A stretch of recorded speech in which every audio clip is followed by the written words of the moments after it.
terrible nightmares. Nightmares about the spacewalk. Every night, the same nightmare where I'm out there in the suit and the tether breaks. In the dream, I never see how it breaks or why it breaks, but that's what happens every time. The tether breaks, and I try to grab onto the edge of the ship, but I miss, and I just keep going further and further away from the spacecraft.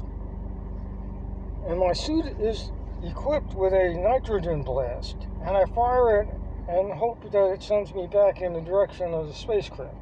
But every time it either doesn't fire or misfires, or it fires but it fires in the wrong direction. And so I keep floating because there's nothing to stop me. But I have my radio, and I have about 45 minutes of oxygen left in my primary tank. And I can hear mission control, and they can hear me. And the people on Earth in mission control, they can patch me through to maybe a girlfriend or something. And I try calling, but she doesn't pick up. And so I try calling one of the other girlfriends, but she's not home. And I ask mission control to play me a song or something, but in the dream, they don't have any of the music that I like. And so I sit in silence and look around, and I can see the stars. And the stars look different because all I have is a thin visor between me and the stars, and I can see what starlight really looks like, and real starlight is all sorts of colors like red and purple and blue. And when my 45 minutes of oxygen run out, I have a choice.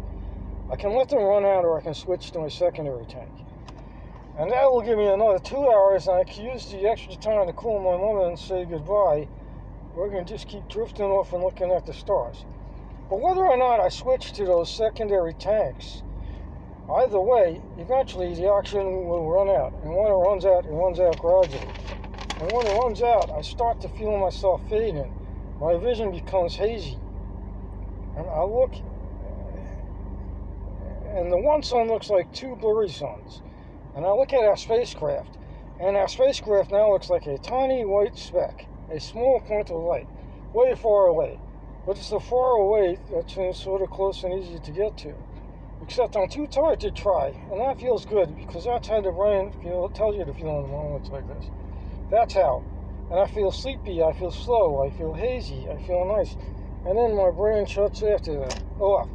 And soon after, so do I, and that's when I wake up.